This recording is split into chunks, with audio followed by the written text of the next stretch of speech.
Welcome back, everyone, to 31 Days of Halloween on the Calvin Camp Podcast, the podcast where we talk about everything spooky and chilling. I'm Calvin. And I'm Anthony. And today we have another science fiction horror film, Critters. So let's get into it.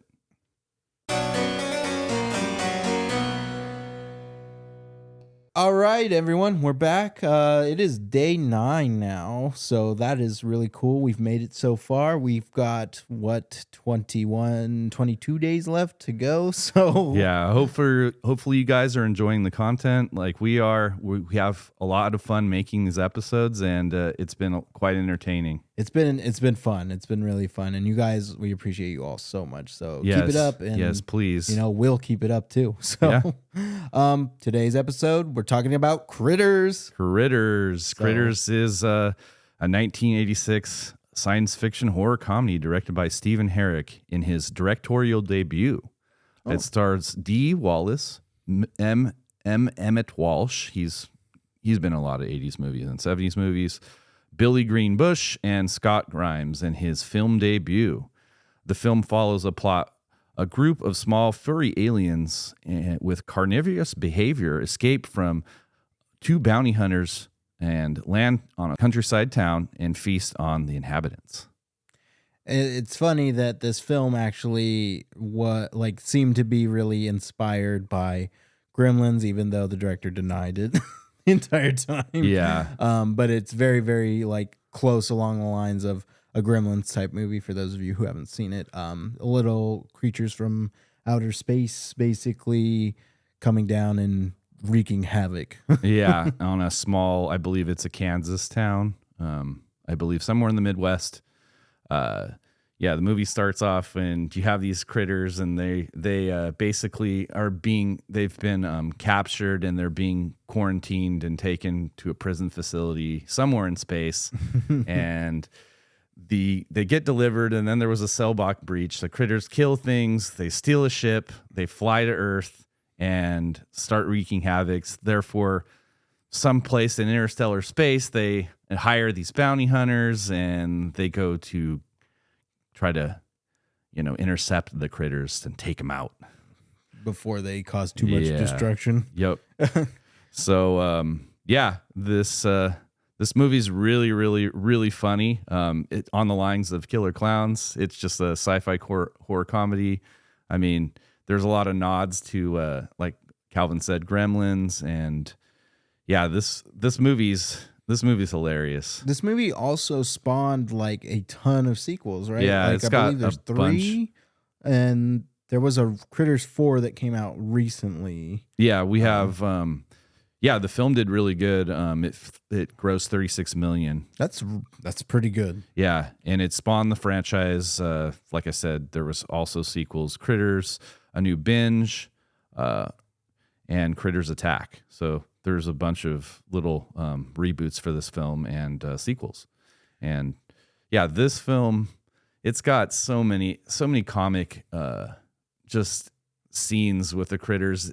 When the critters roll, you can see them in third person. There's third person shots. There's first person shots. I remember the shots as they're rolling, how the camera just pans over them, following them while they're rolling towards with this really close perspective. And I think that is pretty cool work. I mean, I'm sure they put their camera on a little car or something behind it. Yeah, and the way they did it actually was portrayed really good on camera.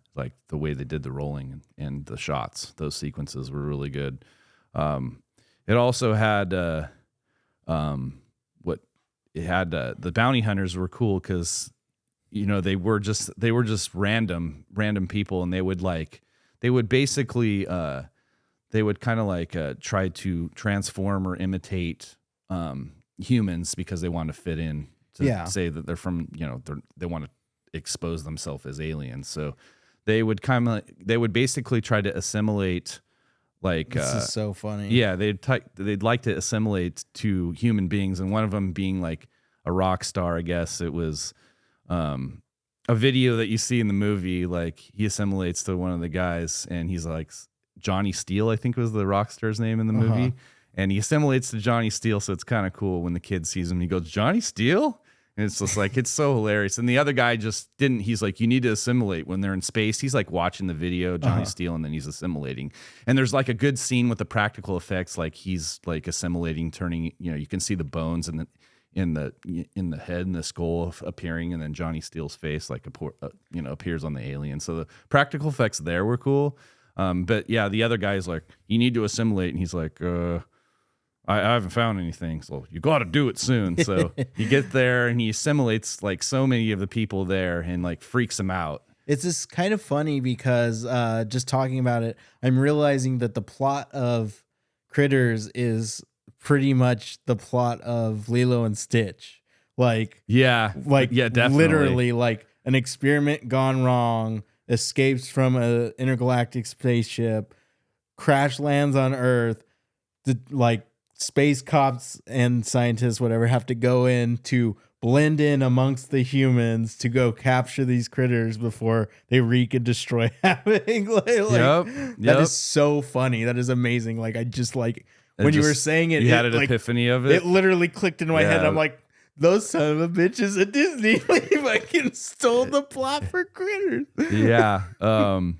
So yeah, like I said, the special effects, the comedy, like, there's scenes in there that have so many comic elements. Like there's a scene on the porch where the critters are like trying to get inside, and they get inside and they have weapons, and one of them shoots and kills one, and the other one rolls up and he goes, they have weapons, and the other one says have weapons and captions. And the other critter goes, fuck. It's fucking really fucking funny.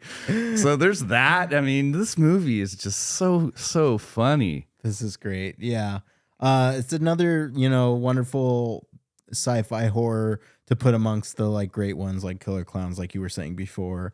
I think that it has a perfect spot in that cheesy but so entertaining world of horror back in the 80s. Yeah. So like a lot of the like movies were cheesy-ish, and that's what makes them so special. I feel like, especially in the horror genre, especially in the 80s, the cheese factor is so far, and it's so real in this movie.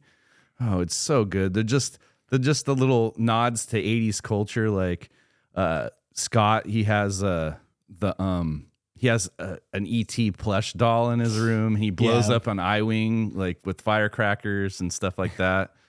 It's so good. It's just so great. Yeah, I think this is one to watch, especially if you're into creature features. And I'm a huge creature feature fan, as I've said before on the show.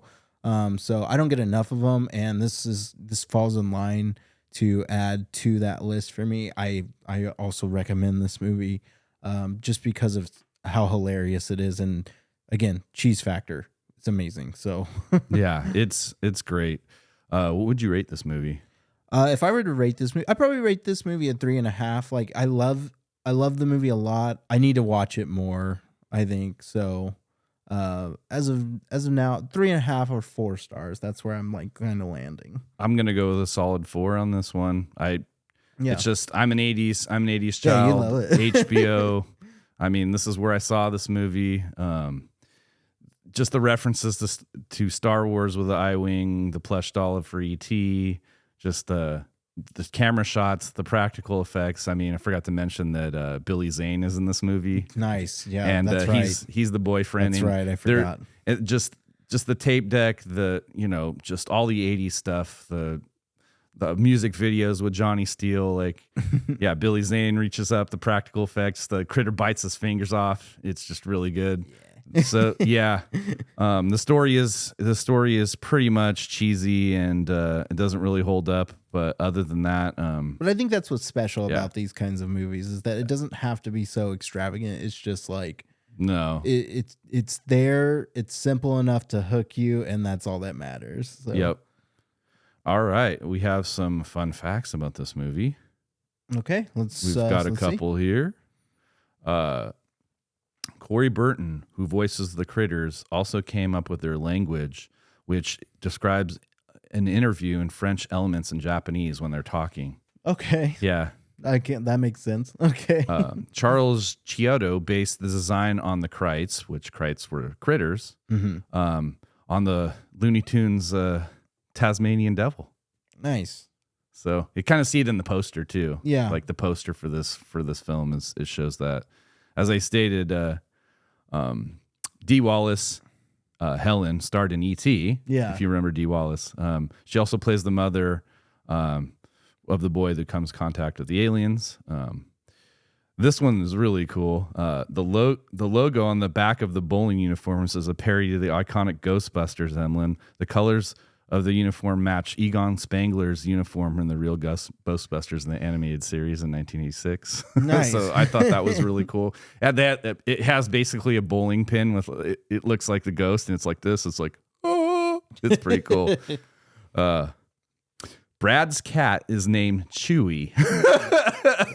It's possibly a reference to Star Wars. Most definitely. Yeah, and also the toy that Brad blows up is an I-Wing. I kind of said that earlier. Yeah. Yeah, this movie's great. I highly recommend everyone go and watch this one. It's like Killer Clowns. It's entertainment. It's sci-fi horror. It's worth it. I think absolutely you're right. So it's definitely on the list. We have it on our 31 Days of Halloween for a reason. Yep. And yeah, check it out. Thank you all for so much, if I can speak correctly, for watching the Calvin Camp podcast. We appreciate you so much. So yeah, and stick around. We're going to stick around for some more. We've got a lot more coming. So thank you, everyone, and take care and have a great night. Bye, everyone. Thank you all so much for watching the Calvin Camp podcast. You can find us on any social media platforms like Instagram or Twitter. Go check our podcast out on Spotify, Apple Podcasts, Google Podcasts, or Amazon Music. We also have YouTube channel, the Calvin Cam. Go over there, hit that like and subscribe button, and follow us there. As well as you can now really support us on Patreon.com. It's probably the best place to support us. So you can go there, join one of our 3 tiers, and help us get bigger and better, and we will appreciate you every step of the way. Thank you all so much for watching. Have a good night.